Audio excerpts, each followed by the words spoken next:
I'm Victoria Pearson, but you can call me V, and this week I posted my 1000th YouTube video, which is really weird because it still feels like I am just getting started on the YouTube. Can't actually believe that I've posted 1,000 videos already.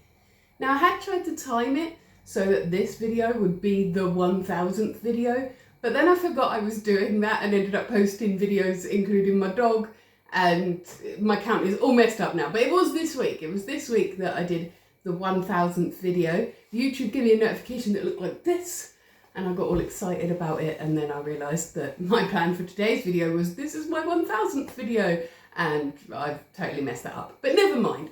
I can still talk to you about all the stuff that I feel that I've learned over making 1,000 videos on YouTube. I feel like I still have quite a lot of learning left to do.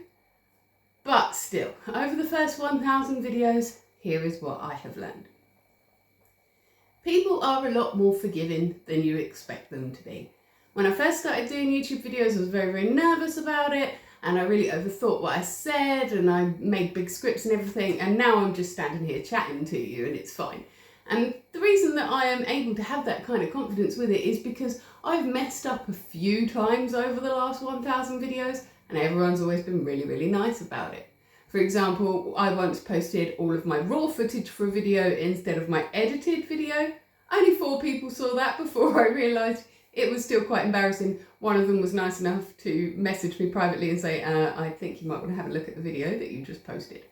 But nobody was like, oh, look at you being fake, editing your stuff, or anything like that I would have been anxious about beforehand. I messed up, it was fine. Took that down, put the real one up, and it was fine.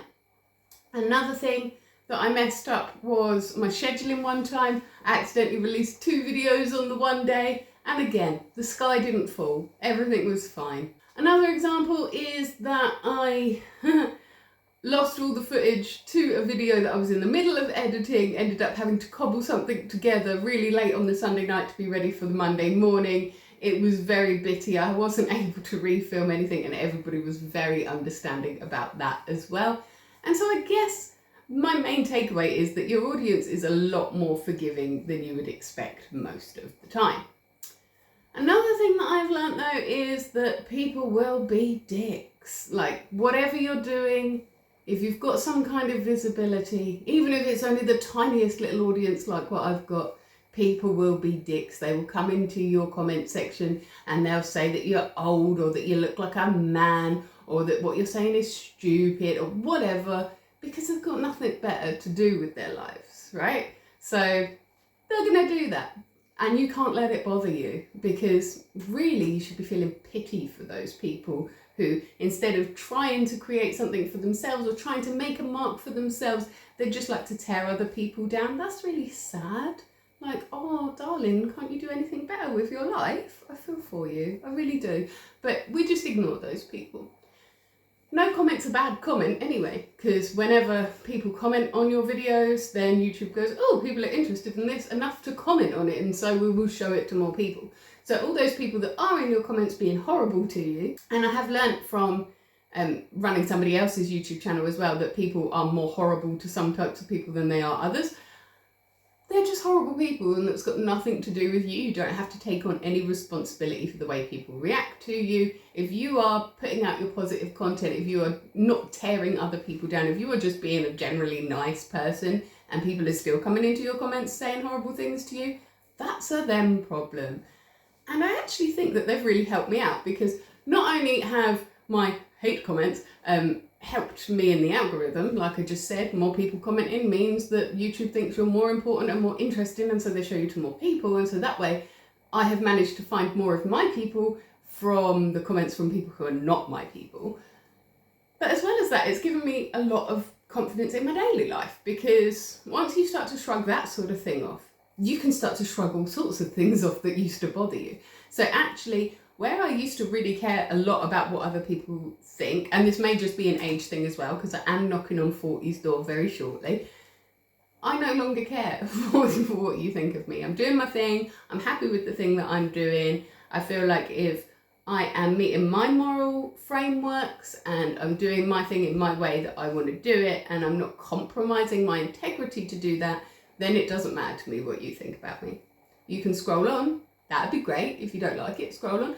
But if you want to comment and tell me how much you don't like me, or you think I look like a man, or you think that I'm too old to be on YouTube, or conversely that you think I'm too young to be on YouTube, that's fine. Comment away, because you're actually really helping me out.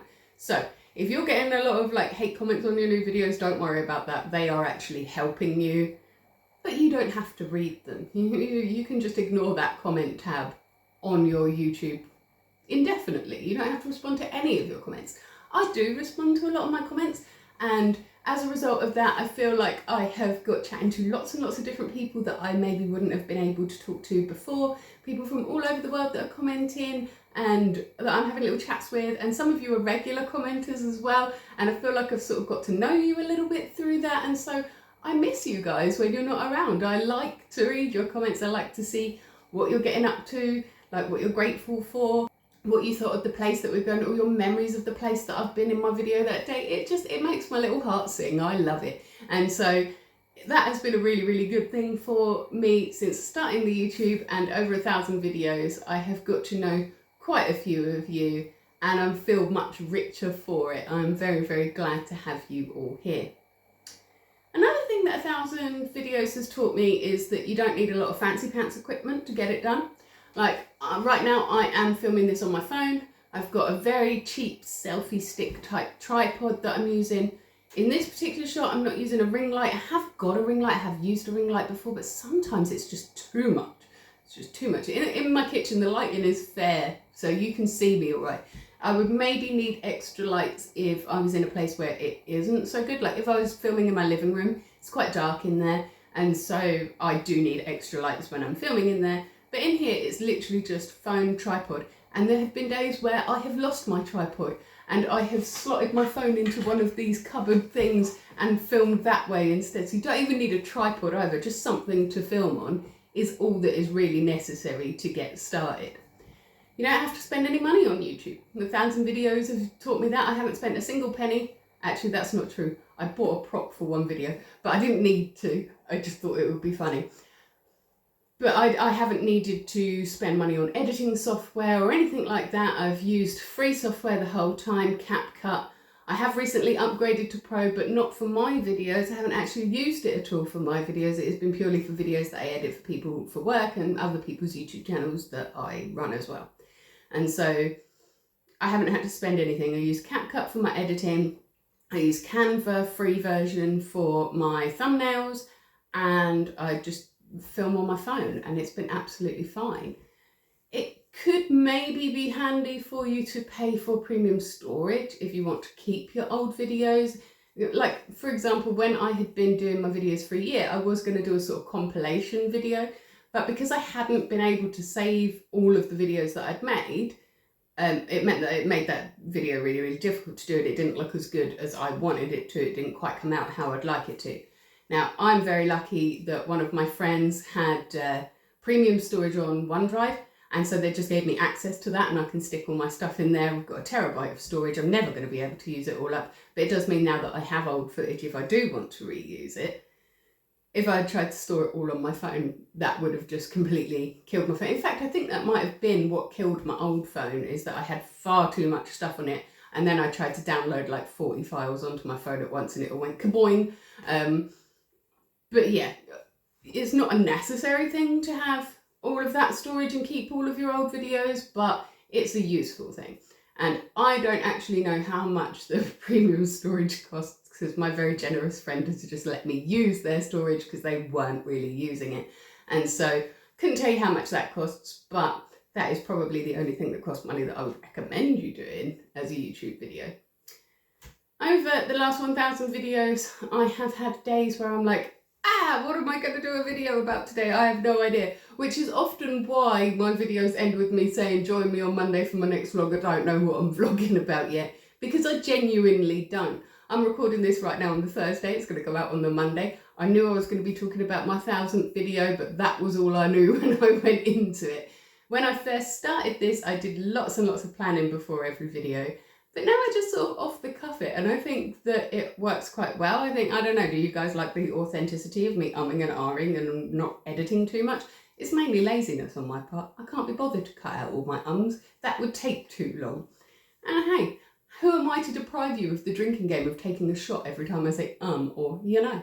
So yeah, main takeaways, people are very forgiving. You don't need a lot of equipment to get started. Literally anybody can do this, and you can just set up a camera and chat and be yourself, and then you will find your tribe that way, and I love that. There are currently, I think, 595 of you following me at the moment, which I've been doing this for about 18 months, 2 years, something like that. And so, you know, it's slow growth, but the people that I'm finding are the people that are my people. And I'm really, really glad of that. Will I be planning a little bit more videos going in the future? Probably, hopefully. I do go through phases where I plan out what I'm going to say. And I do have a few things sort of in the pipework. Soon I will be meeting up with my friend Rachel. I know I've told you this already, but I mean it this time. We're going to be meeting up and talking about her new book, which is fantastic. I was lucky enough to be an advanced reader of that book, and I really, really enjoyed it. Very, very fresh take. And I'm really looking forward to having her on and speaking to her about the book with you. And then I have sort of a few other plans as well. I'm hoping to go to Bletchley soon and visit the Computing Museum and the Enigma Park and talk to you guys about that, because I've been living up the road from that for about 15 years and I've never been, so I'm hoping to be going there too. And maybe I'll make more long form content with my irritating colleague, because you all seem to like him a lot as well. Although he's got a bit of a skin issue at the moment. It's not looking his most photogenic, but he is on medicine and he is very much happier than he was before. And so hopefully that'll all have cleared up for him quite soon. I should also be doing some more writing content soon. I'm hoping I'm going to have some really good writing news to share with you soon, but I have to keep it under my hat until I've got everything absolutely confirmed, because otherwise I'll end up looking very silly if I announce something that is not ready to be announced yet. But as usual, I am always open to hearing what would you like me to be talking about more. I do witchy content, I do wellness content, I do days out, we have little chats like this, and I would love to hear which of those videos work best for you, which you prefer, and I'll do more content like that. I will be here next Monday. I don't know what I'm going to be talking about, but there you go. Tune in for my chaos vlog and find out, I suppose. Either way though, I will be here every single morning in your shorts, taking a great big deep breath, letting you know what I'm grateful for. Sometimes I'm letting you know what's challenging me. It's been a challenging few months recently. I've been trying to keep the gratitude up. It has been challenging. But I love when you join in with that and tell me what makes you happy, what you're grateful for, because like I say, it does melt my frozen little heart to hear all of your good news. It makes me genuinely happy to hear what makes you happy, and so I love that. Comment and let me know. Also hoping that before I've done my next 1,000 videos, I will have got to 1,000 subscribers, and there is one reason alone for this, is because I will become a legend in the eyes of my 9-year-old if I get up to 1,000 subscribers. He is already so impressed that I've got nearly 600. He makes me little play buttons and stuff whenever I reach. Well, actually, he started off doing it for every 100 subscribers, and then he said that I was growing too quickly, so now he does it for every 200. I'm 5 away from my paper 600 play button, and so I'm very much looking forward to getting that. And yeah, if you can make me a legend in his eyes by subscribing, then that is going to give me the best mum points, honestly. So I will see you on Monday, but if you can't wait until then to see me again, I understand, pretty freaking awesome. And so I will be here every single morning in your shorts, taking a great big deep breath, letting you know what I'm grateful for. Sometimes I'm letting you know what's challenging me that day. And I will be here on a Witchy Wednesday doing an intuitive tarot card for you as well. I did tell you that I was thinking about bringing them to a close, but then all of a sudden people started watching them. So I will carry them for a little while and we'll see where we go with that. Until then though, you have yourself a magical week.